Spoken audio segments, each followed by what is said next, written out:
Assalamu alaikum viewers, welcome back to Learning Arc PS5 407 lesson number 17 situational factors related to anxiety and mood state and athletic performance। एक athlete की performance उसके mood पे बहुत ज़्यादा depend करती है। अगर तो एथलीट का मूड अच्छा होगा तो उसकी गेम भी अच्छी होगी, और अगर उसका मूड बुरा होगा तो उसकी गेम पे भी वैसा ही असर नज़र आएगा। ways in which sports psychologist measure mood state. POMS profile of mood state एक इंस्ट्रूमेंट बनाया गया कि जो कि सबसे पहले स्पोर्ट्स में 1975 में यूज़ किया गया। ये 65 आइटम्स पर मुश्तमिल था, जो कि 6 मूड स्टेट्स को मेजर करता था: tension, depression, anger, vigour, fatigue and confusion. इसमें जो 5 थी वो नेगेटिव थी मूड स्टेट्स, जबकि एक पॉजिटिव थी। ये सबसे पहले डेवलप किया गया था 1971 में। The profile of mood states and mental health model. Morgan ये पहला था जिसने POMS को स्पोर्ट्स और एक्सरसाइज रिलेटेड रिसर्च में यूज़ किया। उसने ये देखा कि जो एलीट एथलीट्स होते हैं वो एक अच्छे मूड प्रोफाइल शो करते हैं, और उसने ये भी देखा कि जो सक्सेसफुल एथलीट्स हैं, कामयाब प्लेयर हैं, वो एक हेल्दी मूड दिखाते हैं, जबकि बनिस्बत उनके कि जो लेस सक्सेसफुल है। Research and the profile of mood state. इसमें हम 2 तरह की रिसर्चेस अप्रोचेस पढ़ेंगे। बेसिकली ये रिलेशनशिप स्टडी किया गया था मूड और एथलेटिक परफॉर्मेंस के दरमियान।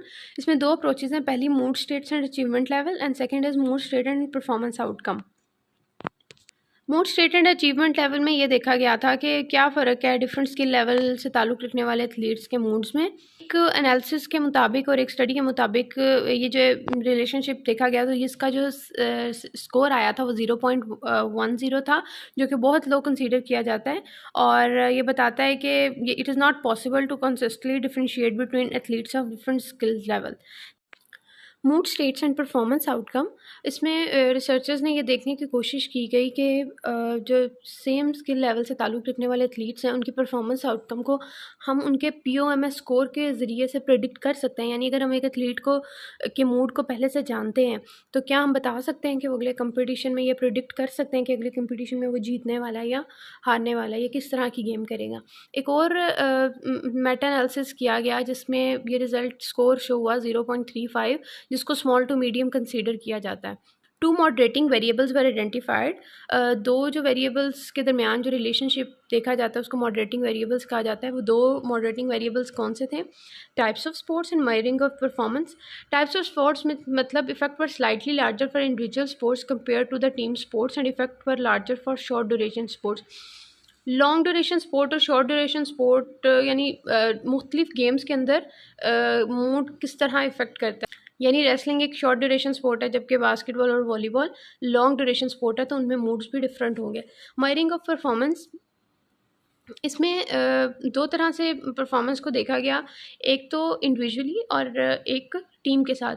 इंडिविजुअली मूड का इफ़ेक्ट ज़्यादा नज़र आया, जबकि एज ए टीम में जब देखा गया तो उसमें उसकी मूड दब गया। यूँ कह सकते हैं कि अगर एक इंसान का मूड सही नहीं है और बाकी टीम अच्छा खेल रही है, या वो अपने मूड की वजह से अच्छा नहीं खेल पा रहा, तो उसका इतना इफ़ेक्ट नहीं होगा गेम पे, जबकि वो जो इंडिविजुअल गेम खेल रहा होगा उस पर उसके मूड का इफ़ेक्ट होगा। अ conceptual model for predicting performance. ये भी मूड और परफॉर्मेंस के दरमियान एक रिलेशनशिप है, जो कि ये मॉडल एक्सप्लेन किया था लेन और टेरी ने। इसमें भी यही बताया गया कि अगर हाई लेवल ऑफ डिप्रेशन होगा तो वो हमारे एंगर, टेंशन, कन्फ्यूजन इनके साथ एसोसिएटेड है, और इसी तरह हमारी गेम के ऊपर भी एक नेगेटिव इफेक्ट देगा। और इसी का ऑपोजिट, अगर हमारा मूड अच्छा होगा, हम पॉजिटिवली चीज़ों को देख रहे होंगे, तो हमारी परफॉर्मेंस पे भी उसका अच्छा इफेक्ट पड़ेगा। The interactional model.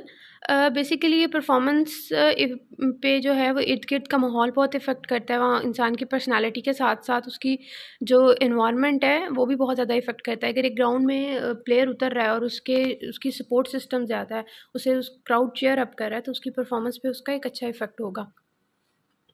इसी तरह साइकोलॉजिस्ट का कहना है कि एक जो वर्ल्ड क्लास एथलीट है वो शो करता है कि उनके अंदर जो एंग्जाइटी का लेवल कम है, और जो वर्ल्ड क्लास एथलीट है वो टेंशन, डिप्रेशन, एंगर, इन सब चीज़ों में उसका लेवल लो होता है। यही वजह है कि वो एक सक्सेसफुल वर्ल्ड क्लास एथलीट बनता है। Psychological profile of the elite disabled athlete. माजूर एथलीट जो उनसे होते हैं उनमें जो उनकी साइकोलॉजिकल कैरेक्टरिस्टिक्स देखी गई, स्टडी की गई, तो ये देखने को मिला कि वो भी वैसी ही प्रोफाइल शो करते हैं जैसे कि एक एलीट एबल्ड एथलीट्स, बल्कि उनमें जो सेल्फ इस्टीम होती है वो ज़्यादा होती है, फिज़िकल ओरिएंटेशन भी ज़्यादा होती है और वो ज़्यादा मोटिवेटेड होते हैं. As with the elite able bodies athlete, the physically challenged athlete is generally mentally healthy. Individuals who displays low level of tension, depression, anger, fatigue and confusion. यानी उनमें उनका मेंटल हेल्थ बहुत स्ट्रांग होता है और वो उनका टेंशन लेवल भी कम होता है, डिप्रेशन लेवल भी कम होता है. So guys, this was our lecture number 17. मिलते हैं अपने नेक्स्ट लेक्चर में. अल्लाह हाफिज़.